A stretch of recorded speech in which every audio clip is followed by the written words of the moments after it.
This is a 2023 BMW 530e, and this is a 2017 BMW 540i. And today we are going to compare them and see which one is actually the better car.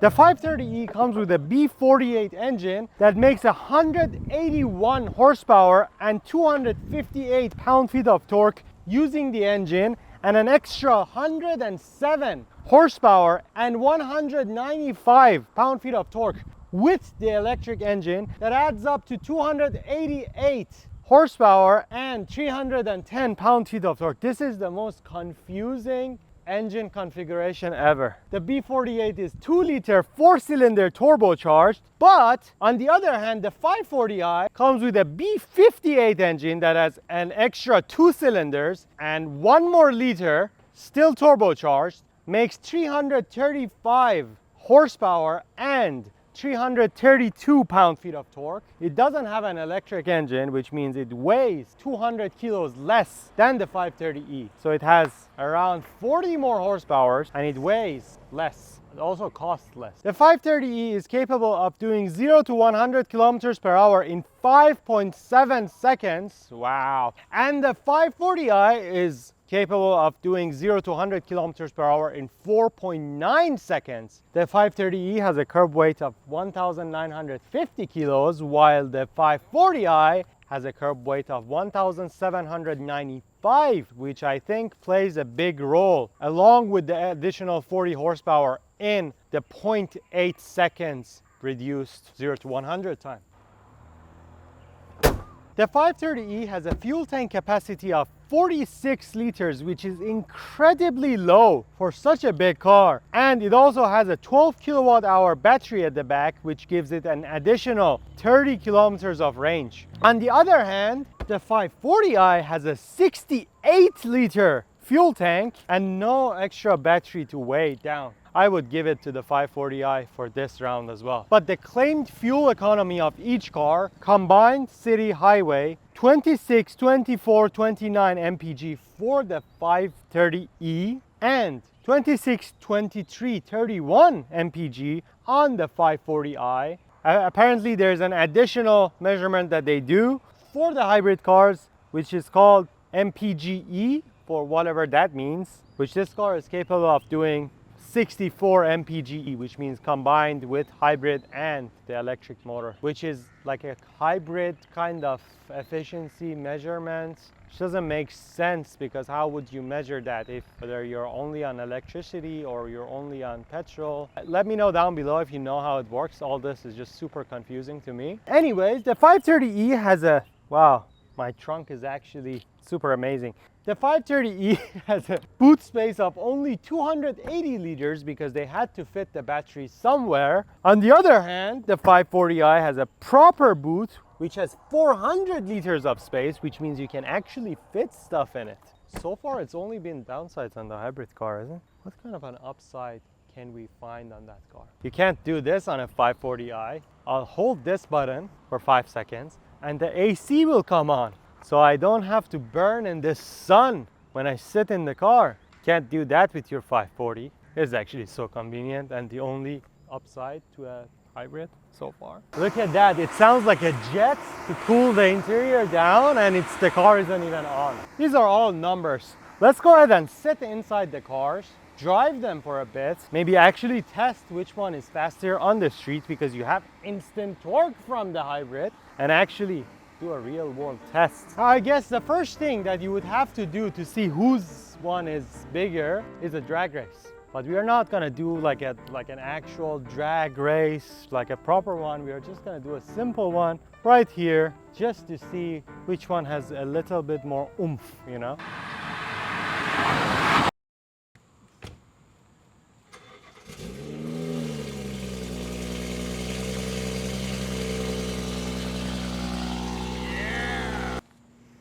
Let's go.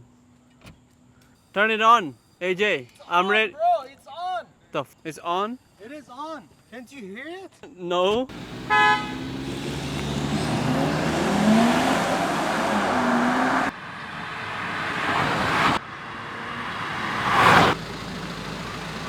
Winner! It's embarrassing. You really need to tune your car. What do you think of the results? I don't know, bro. What do you have to say for yourself? I think I need to. You really need to tune your car. By the way, if you don't know him, it means you're a new subscriber. Z Auto Service.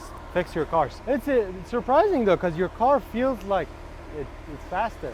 But I have a feeling because our private road here is very small. I have a feeling if we were to go anything above the speed limit, you would catch up. But since we are doing the speed limit, we are actually doing the speed. I can smell the petrol. My car is using 26, so I guess there are some benefits to having a hybrid vehicle when it comes to power. The instant torque on this car is absolutely insane. No joke, this car makes such good power from the electric motors alone that it's absolutely insane. You guys saw that even with less horsepower, because you get that instant torque and there is no turbo gas, you just have a completely different experience. However, it's worth noting that we did not do a brake boost. There was no launch control involved. We just put the cars on their sportiest settings, which on this car is extra boost mode with the gear in the sports mode, and on the other car, Sport Plus with sports gear. Kept it on auto hold and just went all out. I have a feeling if we actually launched the cars, which means that that car had its turbos already spooling, the results would have been different and the 540 would have won. But how often on a normal driving condition do you actually put your foot down, brake boost it, and then go, rather than just, you know? That is also something that you have to consider in the real world. Let's move on to the interior of the car. First of all, this car has the updated infotainment system. This car has a larger screen. It has the newer iDrive system. It has the newer cluster, which goes the opposite side instead of the normal clusters that we've all had for our entire lives. I don't know why their fancy design goes from the other side now with the RPMs, but I guess it is what it is. At the same time, there are a few extra modes. For example, this car does not have a comfort mode. It only has sports, hybrid, electric, adaptive, battery mode, and then your 2 traction modes, which is MDM mode and DSC off. Other than that, the interior of both cars are pretty similar. You have your ambient lights, you have every fancy detail. However, there are a few key benefits that the 540 has compared to the 530 in terms of what you get in the interior. First of all, the 540i has a sunroof and this car has a normal